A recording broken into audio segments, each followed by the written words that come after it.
Jai Guru.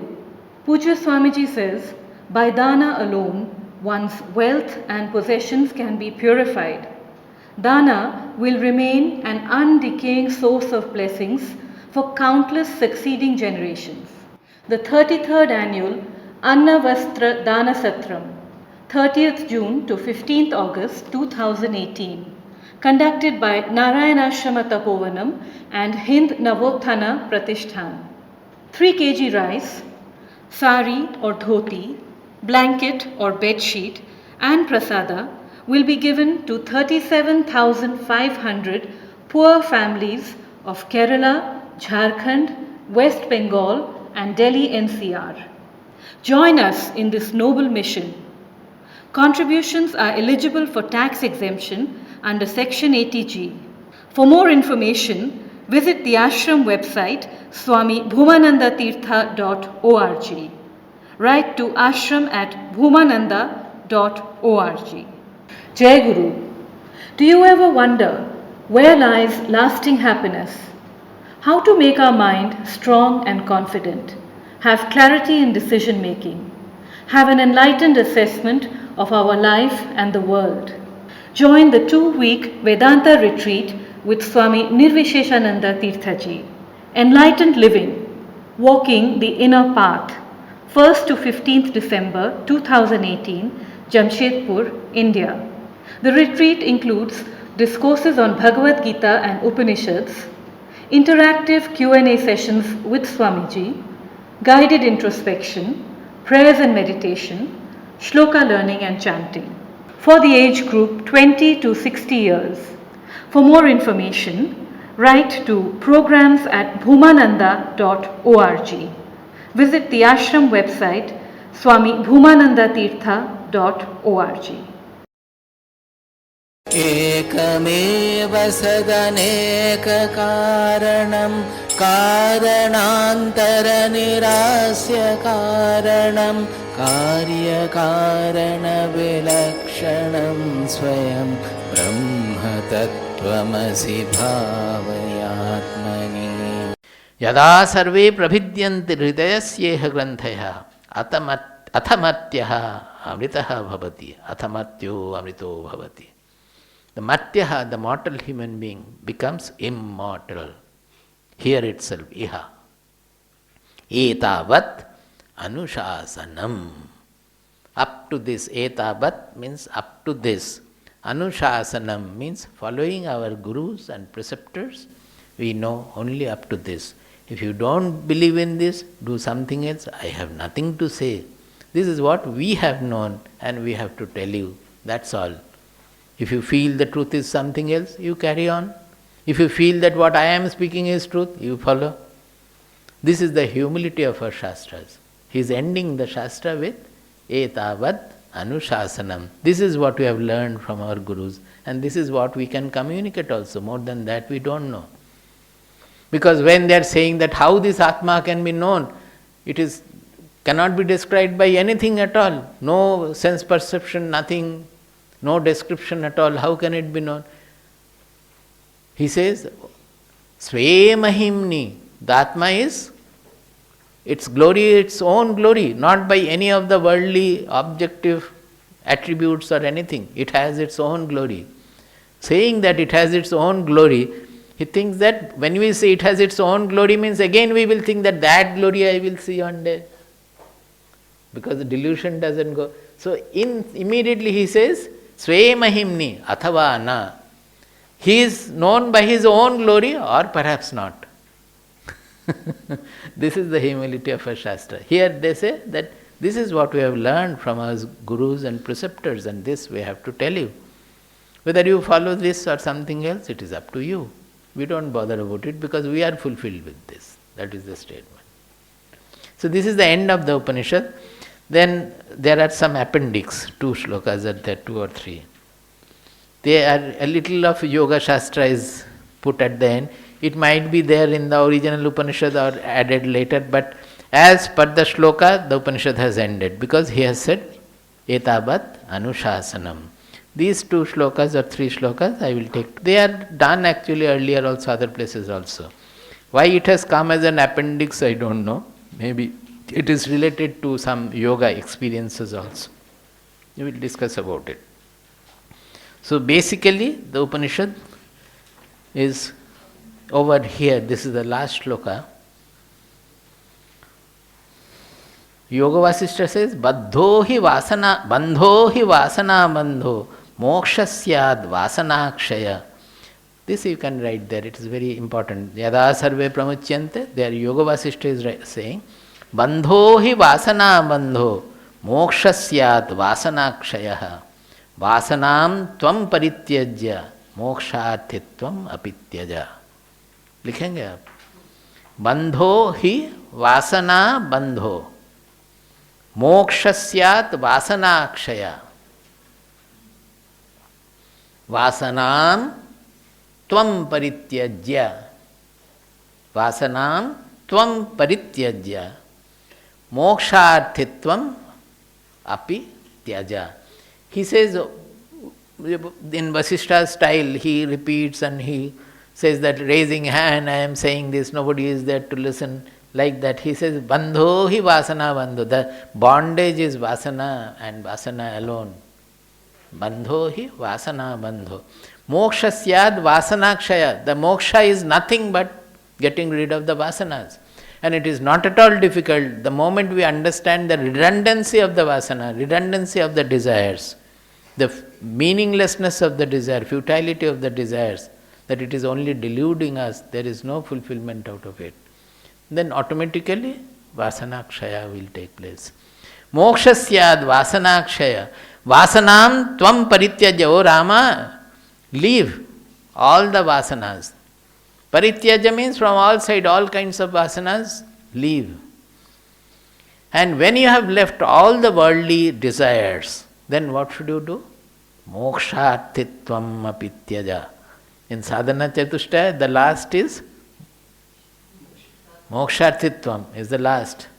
Mumukshutva, the same, Moksharthitvam means Mumukshutva. So in Sadhana Chatushtaya, you develop Mumukshutva, that I have to get liberated from the bondage.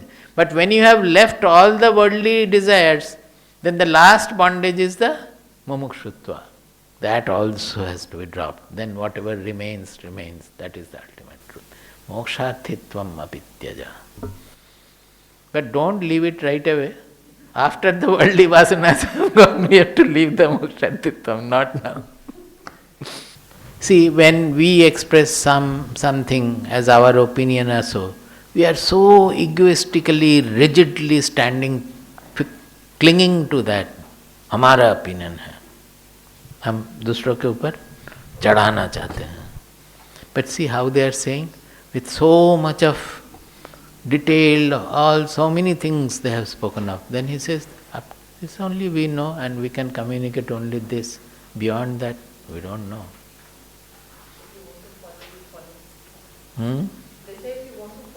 हाँ, opinion जो देना है दीजिए ना, उसके बाद सुनेंगे लोग तो सुनेंगे, नहीं सुनेंगे तो नहीं सुनेंगे. Why should I think that my opinion is always have to be listened to by the people? It may be something good, it may not be something good, others also have better opinions. In छोटे matter, in small things also, we are so much holding on to our views, our opinions. That is the ego, that is the Hridaya Granthi. Vidyate Hridaya Granthi. Om Sahana Vavatu. Om Sahana Vavatu. Sahano Bhunaktu. Sahano Bhunaktu. Sahaviryam Karavavahai. Sahaviryam Karavavahai. Tejasvinavadhitamastu. Tejasvinavadhitamastu. Ma vidvishavahai. Ma vidvishavahai. Om Shanti Shanti Shanti. Om शांति शांति शांति ॐ शान्ति शान्ति शान्तिः ॐ शांति शांति शांति We will chant from the 13th verse. Astityevo. Astityevoपलब्धव्यः अस्तीत्येवोपलब्धव्यः तत्त्वभावेन चोभयोः तत्त्वभावेन चोभयोः अस्तीत्येवोपलब्धस्य अस्तीत्येवोपलब्धस्य तत्त्वभावः प्रसीदति. तत्त्वभावः प्रसीदति. This expression is very important. He says that of the two, asti and nasti, there is something transcending the body and there is nothing transcending the body. It has to be known as something transcending the body, something exists, it is there. But when we accept it as it is, we have to understand that it is not in the way we find the other objects. It is not existing in that manner. Everything we find as different from us, I am seeing, I am knowing the object. Tattva bhavena means this is the tattva. Whatever we are studying from the Upanishad, it is repeatedly telling us that it is not to be experienced by the indriyas, by the mind, by the words. That means it is not in the objectude, either gross or subtle within the mind also. Concepts, ideas, or emotions, all these we are seeing. They are also object before our consciousness. It is revealed by the consciousness. So this is the tattva bhava, that we have to know that it is, but in this manner, not in the with the duality that I will know it as different from me. Now, when one know like that, astityevopalabdhavyaha, it has to be known, it has to be experienced as asti. Now, one who does it, for him what happens? Astityevopalabdhasya, the one who experiences it as is, tattva bhavaha prasidati. This tattva bhava, what it is in essence, that becomes, that unfolds. Prasidati means that bhavaha, prasidati means that bhava, what it is really, that unfolds. That is immediately now when you are listening, you may understand something, then you may experience something. But that is not the end of it. Till the aparokshanubhuti, the advaya bhava, non-dual experience takes place, and you know without any doubt, doubtlessly, that this is what is the meaning of existence. All other things are, nothing is actually existing, only this is existing, but not in the form of object before us or anything different from us. See, in the Panchadashi, when we get the first bliss of the soul, we go and we forget everything and we get flooded with Ananda. Then also we are called Ananda Bhuk. This is the term used there. Ananda Bhuk means जो आनंद को भोग करते हैं, one who enjoys the bliss. That is why you repeatedly want to go into the meditation and again have the bliss, but it doesn't happen. So finally you leave meditation. Because you are still looking for joy from somewhere. Earlier you were looking for joy from the external objects, objective situations. Now that you have known that that is not going to fulfill me, you look for joy within. And once you get it, you discover that it is much more than the other joys. It is bliss, it is fulfilling us. But when you come back, again you start missing that joy. So viraha continues. Viraha, you understand? The separation from Lord or from the Ananda continues. So they call it the Ananda Bhuk situation. One who enjoys the Ananda. Bhog फिर भी चल रहा है. Bhog चल रहा है मतलब it is Dvaita. That I am enjoying the bliss. Bliss is different from me. So there also this bhoktritva, I said that the bhoga pravritti of us with which we are born, that becomes the obstruction to the final realization. So when that bhoga pravritti goes, then only you will not look for the bliss also. The ultimate, when you get fused into the tattva, when fused into the non-dual position, It is not an Ananda of the usual kind. It is not like that. So this should be understood. This is extremely important shloka. I have given it also in the first handout. See, in Sarva Vedanta Sara Sangraha, Sarva Vedanta Sara 996 verse, there is a very special verse. Tad Vidya Vishayam Brahma Satya Jnana Sukhatmakam. Tat Vidya Vishayam. When we are saying Vidya Vishayam, that means which is known through Vidya, the duality is there. It is a Vishaya for Vidya. Vidya means knowledge. Vidya Vishayam Brahma Satya Jnana Sukhatmakam. It is same as Satchidananda we say, that ultimate truth. Satya means Sat, Jnana means Chit, Sukha means Ananda. Satchidananda is same, it is using different words, that's all. Tad Vidya Vishayam Brahma Satya Jnana Sukhatmakam Shantam cha Tadatitam cha Param Brahma Uchyate. Param Brahma Taduchyate. Shantam cha Tadatitam cha Param Brahma Taduchyate. Now, that Vidya Vishayam Brahma which is Satya Jnana Sukhatmakam, that also has to be transcended. That is the ultimate. That is called the Param Brahma. That cannot be known by anything within the ken of duality. It is non-dual position. It is not within the ken of Vidya Vritti. Yesterday also said that the Vidya will destroy the Avidya finally. This Avidya will not go as long as duality is there.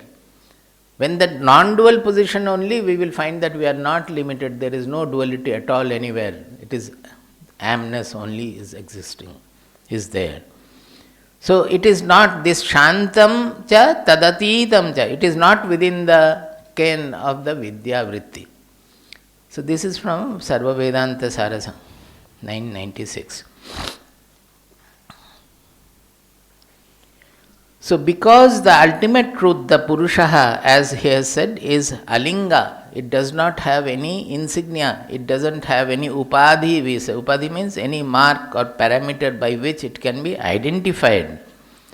So it is not the Vishaya of the Buddhi, but at the same time it has to be known through the Buddhi. This is the meaning of Tattva Bhavaha Prasidati. Say, this is important in another sense also. When we start getting the knowledge, we understand, oh well, this is Atma, this is what I am, etc. But still Atma remains a concept before us. But as we proceed with the knowledge more and more deeply and we apply it to introspection, that where lies the difference? The Upanishads are saying that Atma is unaffected, untainted, but I always feel affected, I feel anxious, I feel sorry, I feel shoka is there, grief is there. Then where lies the difference? How to go about it? So as you cleanse yourself, as you get rid of all these objective identities removed from the concept of the Atma, slowly you are becoming the Atma. Is it not so? Is it not that you are becoming closer and closer, more and more what the real Atma is? You are slowly, if you do the sadhana properly, you will find that earlier you used to get affected by so many things. Now you are not getting affected. If anybody abuses, earlier you would return the abuse also. Now you feel that, well, I have nothing to do with it. If somebody says like that, if it is true, I should thank him. If it is not true, it is his business. Why should I worry? So like that, vichara, what is it doing? It is making us expanded, making us taint-free, making us non-constricted. So all the constrictions, the knots of the ego, they are slowly untying. So as the untying goes on, it is the Atma Bhava Prasidati. I am becoming more and more Atma. That is the meaning of Atma Bhava Prasidati. Samely, Tattva Bhava, in the same manner, Tattva Bhava Prasidati. Suppose those who have taken initiation, initially the Guru has given a mantra. It is your faith in the Guru, that you have complete faith in the Guru, that you are accepting whatever the Guru has given and you are following his words, you are practicing. But at that point you don't know the power of the mantra or the power of what Guru has given. Mantra may be the vehicle. He has given a power using the vehicle of the mantra. The power of the Diksha is not known to you. But you have to have complete faith in that this will take me to the ultimate goal. If you have faith in Guru, naturally you will have faith in whatever the Guru has given, that it will take me to the ultimate goal. With that you are practicing it. As you practice, slowly the Diksha unfolds in you. The mantra and its power, it unfolds in you. It becomes more and more blazing forth. Finally you understand the power of the mantra. Then it becomes your own. It becomes your own. When the mantra becomes alive in you fully, with its all power, then actually you can also transform others. That mantra will have the power. You can give the mantra to others. That is how a next generation becomes a guru. The one person is transferring the power to other. It takes time to get unified with the power and becoming like the flame. When he becomes the flame, he can light other lamps also. It is so simple. So this tattva bhavaha prasidati means one who has known like this, that knowing in fullness, it takes a certain time to cultivate the purity. What they have said, Hrida manisha manasa abhikliptaha ya etad vidhu amritaste bhavanti. This, the purification, the transformation of the emotional part of our being, intelligential part of our being, and the mental part of our being, our thoughts, they take the sadhana. That sadhana will do that job and it will become fully realized. Then he comes to the fact that we have done already, we will just chant. Yada sarve pramuchyante यदा सर्वे प्रमुच्यन्ते कामायेस्य हृदि श्रिताः कामायेस्य हृदि श्रिताः अथ मर्त्यो अमृतो भवति अथ मर्त्यो अमृतो भवति अत्र ब्रह्म समश्नुते अत्र ब्रह्म समश्नुते यदा सर्वे प्रभिद्यन्ते यदा सर्वे प्रभिद्यन्ते हृदयस्येह ग्रन्थयः हृदयस्येह ग्रन्थयः अथ मर्त्यो अमृतो भवति अथ मर्त्यो अमृतो भवति एतावदनुशासनम् एतावदनुशासनम्. So this I have explained already, that when all the desires seated in our heart, deep within our heart, they are all removed. The mortal man becomes immortal here itself. He attains the Brahman, samyak ashnute. In other place it will say that in Mundaka Upanishad, he becomes Brahman. Brahmaiva bhavati. I will read that also. Yada sarve prabhidyante hridayasyeha granthaya. The hridaya granthi is the avidya granthi, that the knowledge, that the idea that I am small, about our own identity, it is associated with the small, limited personality. So when that knot gets untied, then the mortal man becomes immortal here itself. Etavad anushasanam. This is what we have learned by following the sadhana given by our Guru. That is also, I knew that, but in this, that is also true. Eda badhyanushasanam. Badhyanushasanam. I think your book it is that. That is still better, because etabat hi anushasanam. There is an emphasis. Etabat hi anushasanam. This is all indeed what we have to tell, or we have to communicate. The communication is over. I said the Kathopanishad is over there, but there is a little appendix, a few shlokas have been there. Now, exactly parallel to this is the Mundaka Upanishad. That what happens when the shloka is 2.2.8 in Mundaka Upanishad. 2.2.8.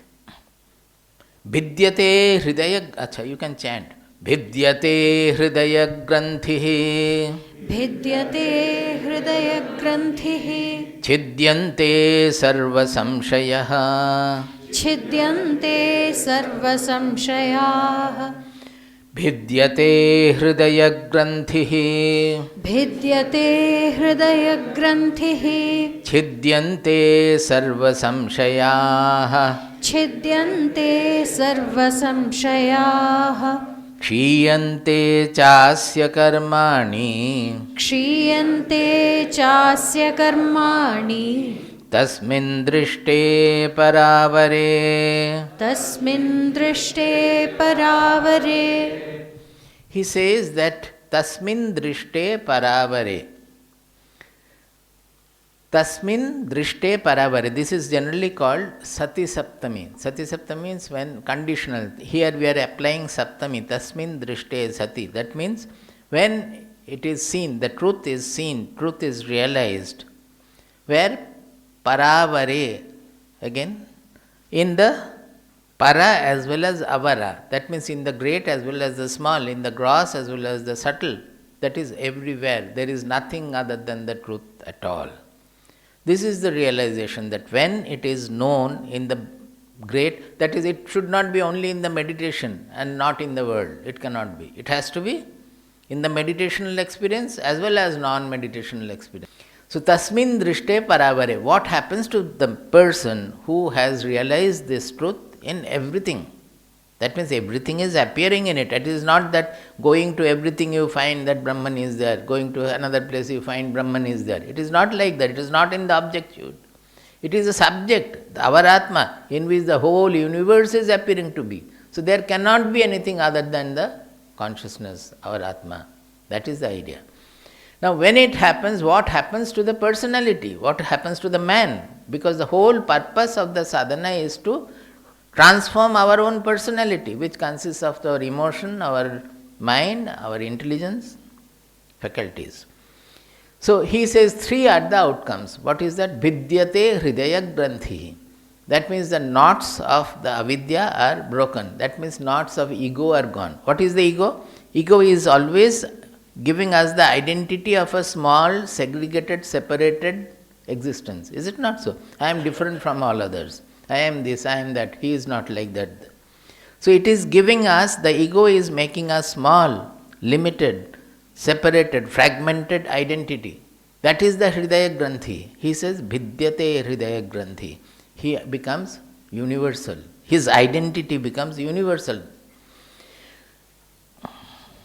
Chidyante sarva samshayaha. Sarva samshayaha.